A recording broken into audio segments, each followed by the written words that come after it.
اگلے سیشن کی طرف بڑھتے ہیں۔ ہماری جو کہانی خدا کی زبانی کا سلسلے کے میں نے شروع کر رکھا ہے، اس میں دیکھیے ہمارے پاس جو آج موضوع ہے ہمارا، وہ یہ ہے کہ دین کی اصل کیا ہے۔ دین کی اصل یا کسی بھی تعلق کی جو اصل ہے وہ رشتے پر کھڑی ہے۔ یعنی کوئی بھی کام جب ہم کہتے ہیں کسی کو کہ یہ دیکھو یہ آپ کے والد صاحب ہیں یا یہ آپ کی والدہ ہیں، ان کا احترام کرو، تو یہ والدہ اور والد کا جو مقام ہے وہ باقی کسی بھی آدمی کے بارے میں، خواہ وہ میرا کتنا ہی عزیز دوست کیوں نہ ہو، اس سے مختلف ہے۔ یعنی یہ درجہ ہی اور ہے، یہ درجہ نہ بھی کہیں تو یہ تعلق ہی اور ہے جو میرے اور میرے والدین کے درمیان میں ہے۔ ایسا ہی میرا اور میرے بچوں کے درمیان جو رشتہ ہے یہ باقی تمام انسانوں کے مقابلے میں مختلف ہے۔ یہ جو رشتہ ہے یہی اصل میں سارا کچھ پیدا کر دیتا ہے۔ تو دین کے بارے میں بھی یہ بات یاد رکھیے کہ دو رشتے ہیں، جو دو بڑے رشتے ہیں جو ہمیں مجبور کرتے ہیں کہ ہم دین کو اپنائیں یا دین کے بارے میں اپنے اندر تبدیلی پیدا کریں۔ ایک رشتہ ہمارا خدا کے ساتھ ہے اور ایک رشتہ ہمارا لوگوں کے ساتھ ہے۔ خدا کے ساتھ جو رشتہ ہے وہ بہت کئی شیڈز اپنے اندر رکھتا ہے، لیکن سب سے بڑا شیڈ جو اس کے اندر ہے وہ یہ ہے کہ اس نے ہمیں پیدا کیا ہے۔ تو پیدا جب کیا ہے تو پیدا کرتے ہی ایک رشتہ ہمارا خود بخود اس کے ساتھ بن گیا، جس کو ہم خالق اور مخلوق کا رشتہ کہہ سکتے ہیں، کہ وہ ہمارا تخلیق کرنے والا ہے، خالق ہے، ہم اس کی مخلوق ہیں۔ تو اب میں ایک مثال دوں گا مصور اور تصویر کی، کہ مصور ایک تصویر بناتا ہے تو اس تصویر کا وہ بنانے والا ہے، اور مصور جو ہے اس کے لیے اس تصویر کے ساتھ ایک خاص طرح کا رشتہ ہے جو بنانے والے کا ہے۔ لیکن جیسے ہی تصویر بنانے والا تصویر بناتا ہے تو اس کا جو رشتہ تصویر کے ساتھ ہے اس کے بالکل الٹ تصویر کا رشتہ مصور کے ساتھ بن جاتا ہے۔ تو خدا کا تعلق ہمارے ساتھ خالق ہونے کی بنیاد پہ ہے، اور ہمارا تعلق خدا سے مخلوق ہونے کے اعتبار سے۔ تو اس مصور کی تصویر جو ہے وہ ملکیت میں بن جاتی ہے، کیونکہ وہ مالک ہے، اس نے بنایا اس کو۔ ایسا ہی جب ہمیں خدا نے بنایا ہے تو وہ ہمارا مالک بن گیا۔ تو یہ پہلا عجیب و غریب رشتہ ہے جو خدا کے ساتھ ہمارا بن جاتا ہے۔ یعنی دوبارہ دیکھیے کہ خدا نے ہمیں تخلیق کیا، جیسے ہی تخلیق کیا تو تخلیق کرتے ہی وہ ہمارا خالق ہوا، اور خالق ہونے کا لازمی نتیجہ ہے کہ وہ ہمارا مالک بھی ہوا۔ جیسے میں ایک تصویر بناؤں یا ایک کتاب لکھوں یا ایک مضمون لکھوں تو میں اس کا مالک ہوں، کوئی اور اس کے اوپر ہم کاپی رائٹ کا کتنا کرتے ہیں، یہ اسی وجہ سے ہے کہ جو تخلیق کرنے والا ہے کتاب اسی کی ہوتی ہے، خواہ چھاپنے والا کوئی ہو، لیکن جس نے لکھا ہے کتاب کا مالک وہی ہے۔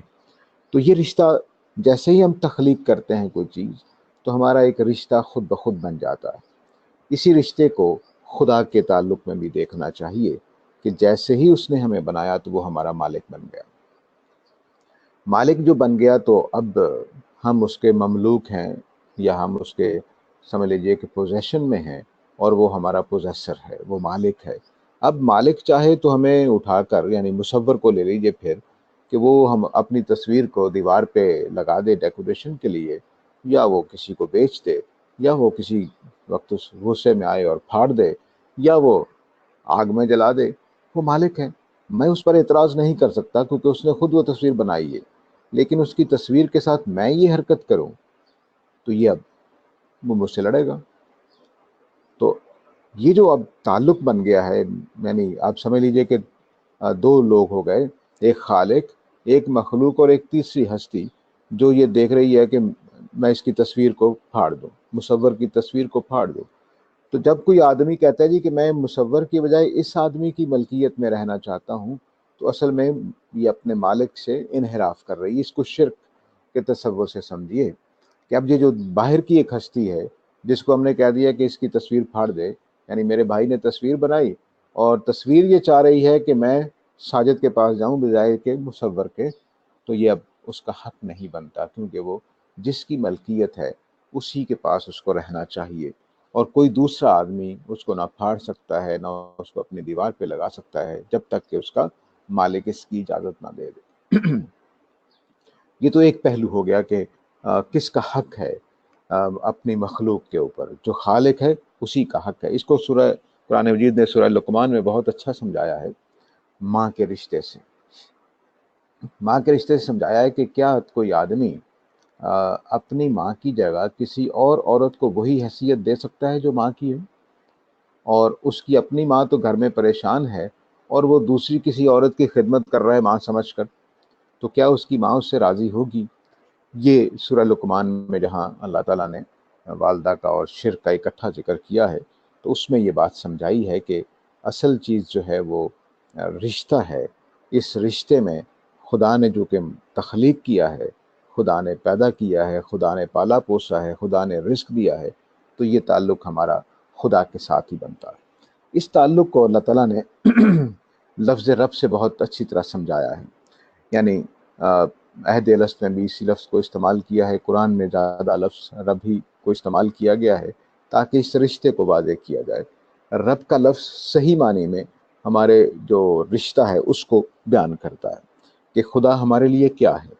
اللہ تو اس کا نام ہے، اللہ تعالیٰ کی ذات کا، لیکن جو رشتہ بتانے والا، یعنی ہم تمام مخلوقات کے ساتھ جو رشتہ قائم ہوتا ہے خدا کا، اس کے لیے جیسے ہم اپنے والد کو باپ کہتے ہیں یا اپنی والدہ کو ماں کہتے ہیں، بالکل اسی طرح رشتے کے اعتبار سے جب ہم خدا کو جاننا چاہتے ہیں تو رشتے کے اعتبار سے سب سے اچھا لفظ رب کا ہے۔ رب کے اندر تین پہلو ہیں، تینوں کے اعتبار سے ہمارا رشتہ خدا سے بنتا ہے۔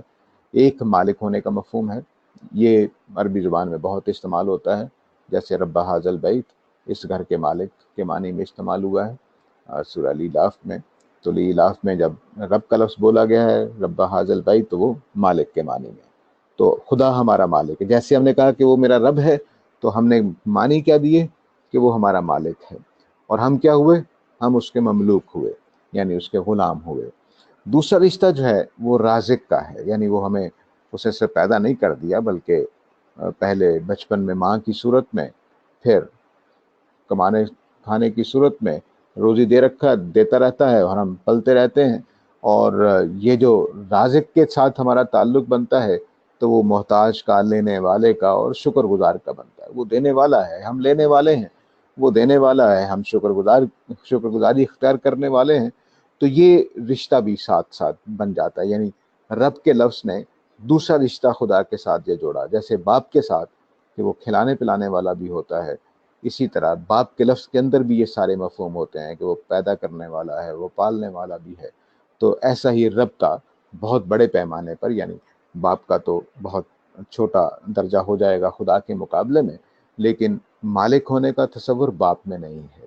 باپ مالک نہیں ہوتا بچوں کا، اگرچہ وہ اگر کوئی اور چھیننے آ جائے تو وہ مالک ہی کی طرح سے ہے، وہ کسی اور کو ہاتھ نہیں لگانے دے گا، لیکن ہم اس کے غلام نہیں ہوتے، اولاد ہوتے ہیں۔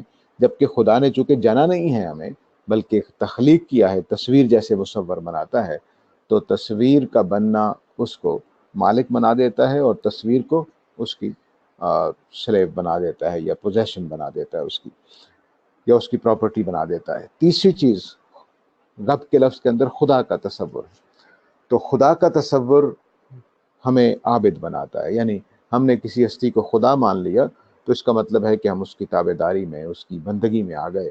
تو یہ رب کا لفظ تین رشتے ہمارے بنا دیتا ہے خدا کے ساتھ۔ تو خدا ہمارا مالک ہے، اس وجہ سے ہمیں اس کے مملوک ہیں، اس کی پراپرٹی ہیں۔ دوسرا وہ ہمارا رازق ہے اور ہم اس کے شکر گزار ہیں، اس کے روزی اس کے دروازے سے کھاتے ہیں، اس کے نمک خوار ہیں۔ اور خدا بھی وہ ہے، رب جو ہے، اس لیے اس کے اندر خدائی کا مفہوم ہے، وہ مقدس ہے، اور ہم اس کے آگے پرستش کرنے والے اور اس کو پوجنے والے بن جاتے ہیں۔ یہ تین رشتے ہیں جو ساری دین کو کور کرتے ہیں، یعنی سارے دین کی بنیاد، جڑ بن جاتے ہیں۔ اب جو میں بات یہ لمبی اس لیے سمجھائی ہے کہ رشتے کو میں نے آغاز میں بات کی تھی کہ رشتے کی وجہ سے سارا دین پیدا ہوتا ہے۔ اگر خدا سے ہمارا یہ رشتہ نہ ہو تو دین پیدا نہیں ہوگا۔ قرآن نے کئی جگہوں پر واضح کیا ہے کہ وہ تمہارا رب ہے کیونکہ اس نے تمہیں الذی خلقکم، جس سے تمہیں پیدا کیا ہے، تو پیدا کرنے کی وجہ سے وہ ہمارا رب بن جاتا ہے۔ تو اگر خدا کے ساتھ ہمارا یہ رشتہ نہ ہوتا تو دین وجود میں نہ آتا۔ اب یہ میں کیوں کہہ رہا ہوں؟ اس لیے کہ جیسے ہی کوئی رشتہ وجود میں آتا ہے تو حقوق و فرائض کی ایک دنیا پیدا ہو جاتی ہے۔ میں نے کہا جی آپ میرے والد ہیں، تو حقوق و فرائض کا ایک رشتہ پیدا ہو گیا۔ والد کا کام کیا ہے کہ وہ پالے پوسے، وہ تعلیم دلوائے، وہ میرا خیال رکھے بچپن میں، اور میرا کام کیا ہے کہ میں ان کا احترام کروں، ان کا حکم مانوں، ان کی خدمت کروں جب وہ بوڑھے ہو جائیں یا جب بھی وہ کہیں۔ تو اب یہ جو رشتے بنے ہیں کیسے بنے ہیں؟ یہ جو حقوق و فرائض بنے ہیں یہ صرف رشتے میں جڑنے کی وجہ سے بنے۔ ہمیں ایک آدمی جا کر شادی کر لیتا ہے، ایک عورت جا کر شادی کر لیتی ہے کسی مرد سے، تو وہاں بھی حقوق و فرائض، جیسے ہی رشتہ بندھا کہ ہم میاں بیوی ہیں تو حقوق و فرائض کی ایک دنیا پیدا ہو جاتی ہے۔ دفتر میں گئے، ملازمت اختیار کی، جیسے ہی کسی کو اپنا باس بنایا اور خود ہم اس کے ماتحت بنے تو فوراً حقوق و فرائض کی دنیا قائم ہو جائے گی۔ ہم باس بن گئے اور وہ ہمارا ماتحت بن گیا تو پھر حقوق و فرائض کی، تو باس نے تنخواہ دینی ہے، اس کے جو بھی دفتر کی چیزوں کا خیال رکھنا ہے کہ وہ کام کر سکے، اس کو ماحول دینا ہے، عدل انصاف قائم کرنا ہے، اور اس کا کام یہ ہے کہ اپنی ذمہ داریاں ادا کرے اور تنخواہ حاصل کرتا رہے۔ تو یہ حقوق و فرائض کی دنیا کیسے وجود میں آتی ہے؟ صرف ایک لفظ سے، جس کو رشتہ یا تعلق ہم کہہ سکتے ہیں۔ تو جب تعلق اور رشتہ قائم ہوتا ہے تو اس کا مطلب یہ ہے کہ وہاں حقوق و فرائض کی دنیا قائم ہو جاتی ہے۔ تو ایسا ہی جب ہم رب کے ساتھ تعلق ہمارا بنتا ہے تو وہاں بھی حقوق و فرائض کی دنیا قائم ہو جاتی ہے۔ ایسا ہی انسانوں کے ساتھ ہے، انسانوں کے ساتھ بھی جیسا جیسا رشتہ بنتا چلا جاتا ہے حقوق و فرائض کی دنیا قائم ہوتی چلی جاتی ہے۔ تو اب دین کا خلاصہ کیا ہے؟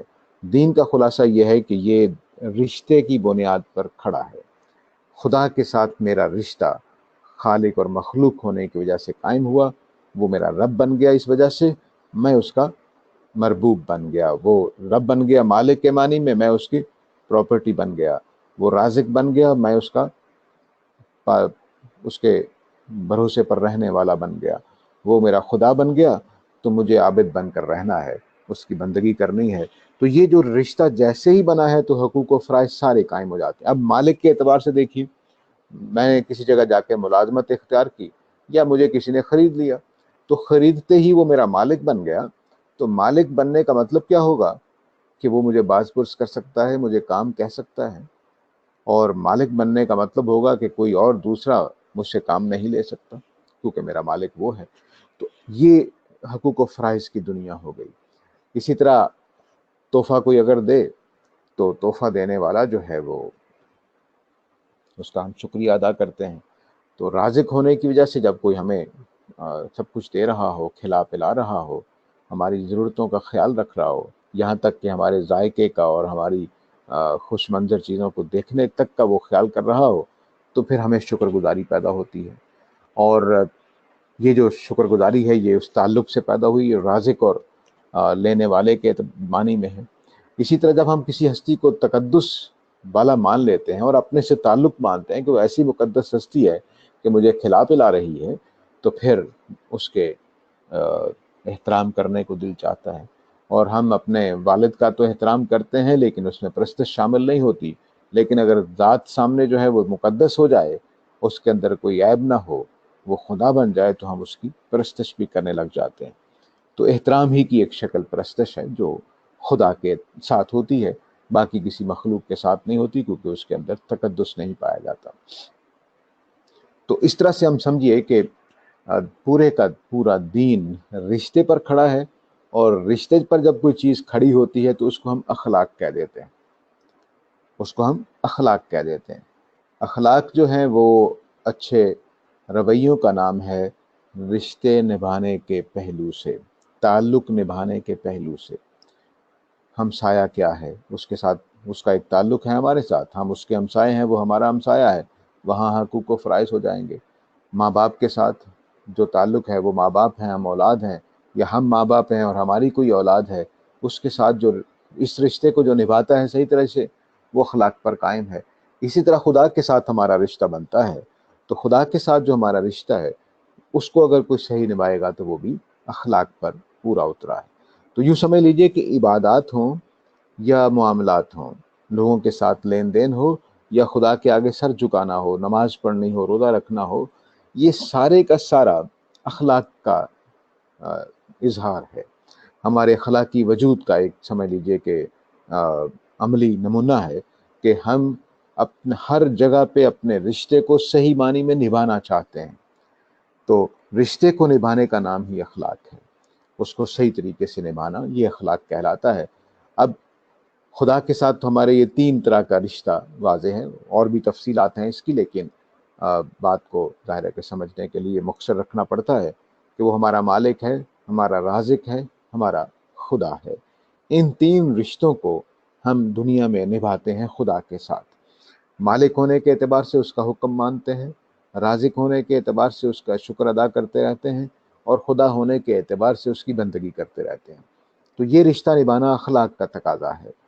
لوگوں کے ساتھ ہمارا دوہرا رشتہ ہے، اس کو بھی سمجھ لینا چاہیے، کیونکہ اگر یہ ہم نہیں سمجھیں گے تو لوگوں کے ساتھ ہمارے تعلقات صحیح معنی میں قائم نہیں ہوتے۔ لوگوں کے ساتھ ہمارا دوہرا رشتہ اس طرح سے ہے کہ وہ ایک تو ہمارے ہی رب کی، جس کو ہم اپنا رب مانتے ہیں، اس کی مخلوق ہیں، یعنی ہمارے رب ہی کی مخلوق ہیں۔ ایک تو رشتہ ہمارا ہو گیا، یوں سمجھ لیجئے کہ میں جس رب نے مجھے بنایا اسی رب نے آپ کو بنایا، اسی رب نے کالے گورے چینی جاپانی سب کو بنایا ہے۔ تو اب ہم جس طرح پیر بھائی کا تصور ہوتا ہے اردو کے اسلوب میں کہ یہ میرا پیر بھائی ہے، کہ ہم دونوں کا پیر مشترک ہے، اسی طرح ہم سب کا خدا مشترک ہے، خالق مشترک ہے۔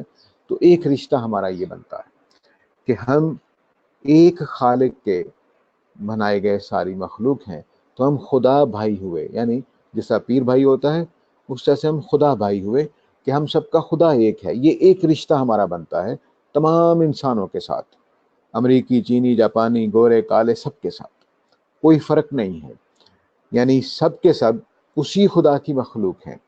تو اب جیسے ہم اپنے میں بھائی ہوتے ہیں، بھائی بھائی، کیونکہ ہم ایک ماں باپ کی اولاد ہوتے ہیں، تو سارے بھائی آپس میں باقی دنیا کے مقابلے میں زیادہ تعلق رکھتے ہیں، اور آپس میں ہماری محبت، تعلق، لین دین زیادہ ہوتا ہے باقی لوگوں کے مقابلے میں۔ تو ایسا ہی ایک خدا کی مخلوق جب اکٹھی ہوگی تو وہ آپس میں ایک محبت، ایک تعلق محسوس کریں گے۔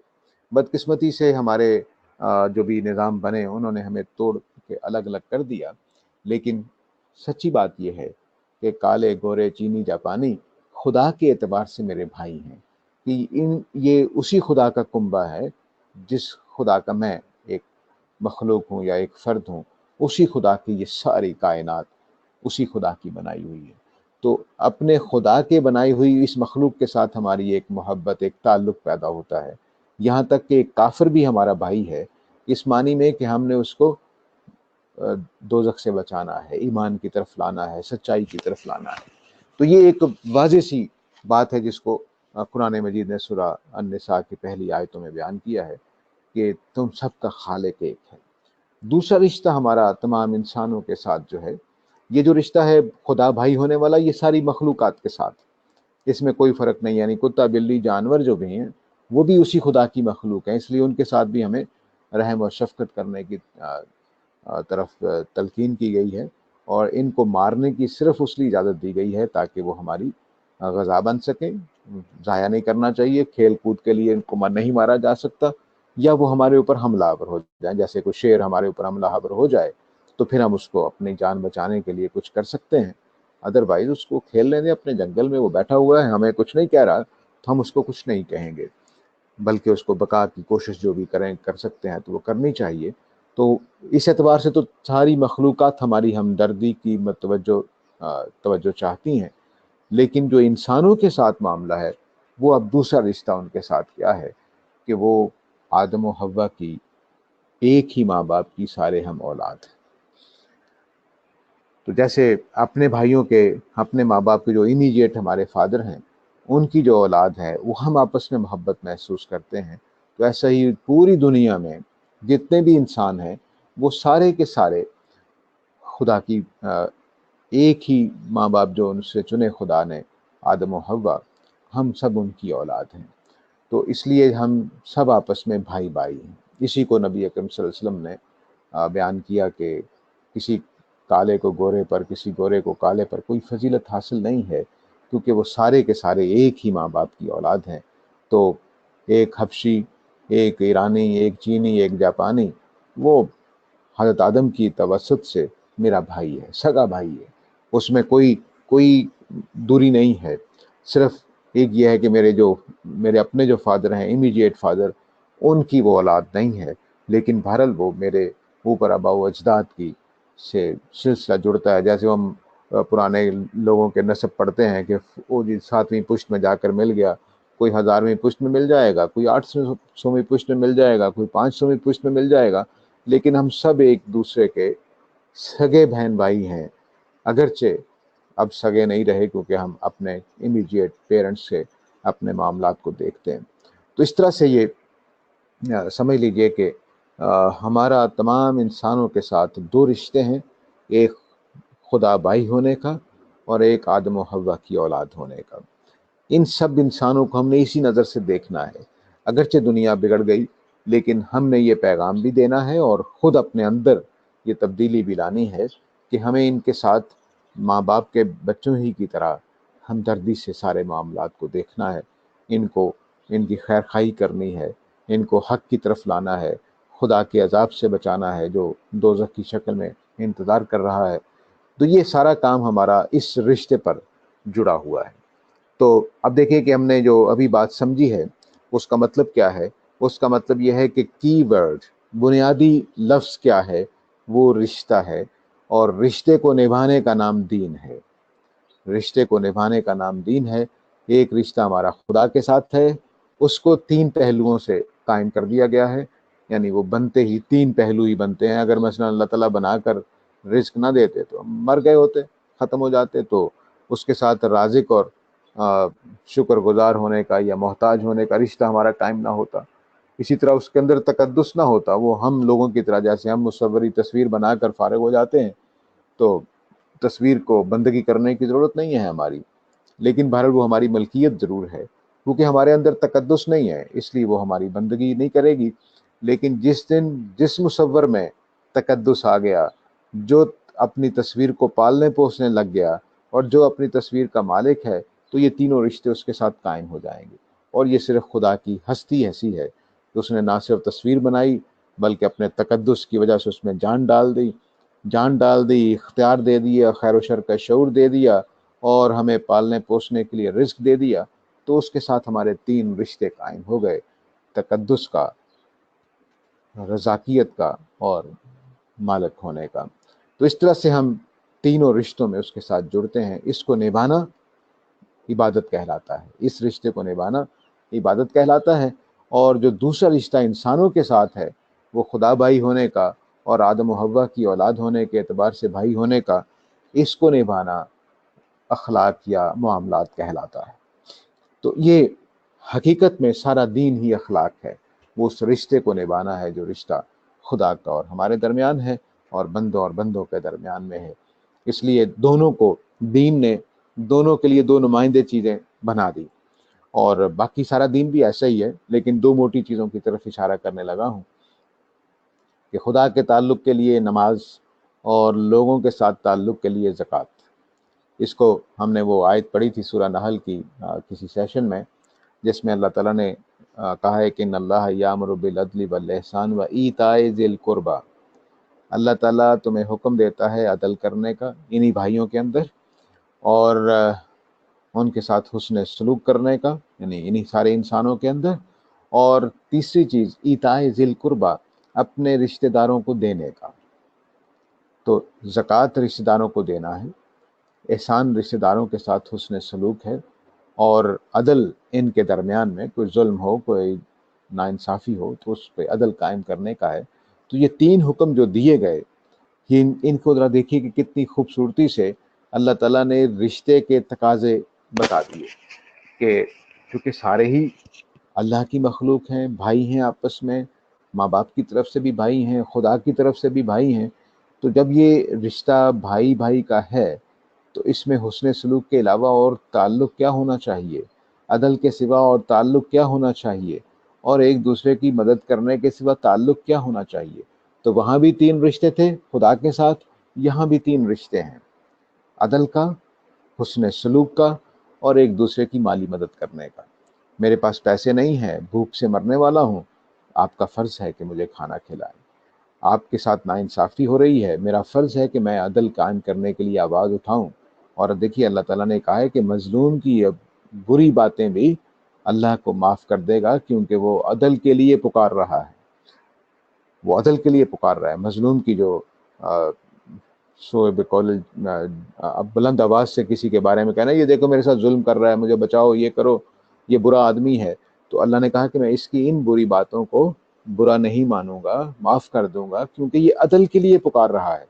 تو عدل، احسان اور ایتاء ذی القربیٰ، یعنی لوگوں کے مابین انصاف کرنا، لوگوں کو حسن سلوک کرنا، ان کے ساتھ بدسلوکی نہ کرنا، اور تیسری چیز ان کے ساتھ مالی طور پر تعاون کرنا تاکہ وہ اپنی زندگی میں اچھی طریقے سے زندگی گزار سکیں۔ یہ 3 تعلق اللہ تعالیٰ نے انسانوں کے درمیان قائم کیے ہیں۔ ان تینوں کو قائم رکھنا دین کا تقاضا ہے۔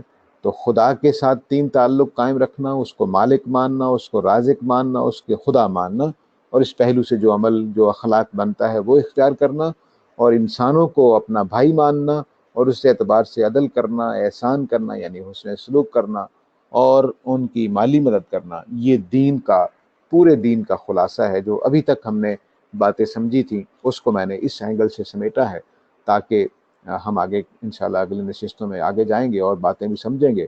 لیکن اس کا میں یہ رخ سمجھانا چاہتا تھا کہ میرا اور آپ کا اور میرا اور خدا کا اور ہم سب کا خدا کے ساتھ جو رشتہ ہے، اس کی بنیاد پر سارا دین بنتا ہے، اور وہ دین اخلاق کہلاتا ہے۔ اس لیے اسلام کے بارے میں ہم یہ بات کہہ سکتے ہیں کہ اسلام تمام ادیان کے مقابلے میں ایک مختلف مذہب ہے، یہ اخلاق کا مذہب ہے۔ اس کا نام اگر رکھ دیا جائے دین الاخلاق تو یہ بالکل درست ہوگا۔ تو اس لیے ہمیں اپنے اخلاقی وجود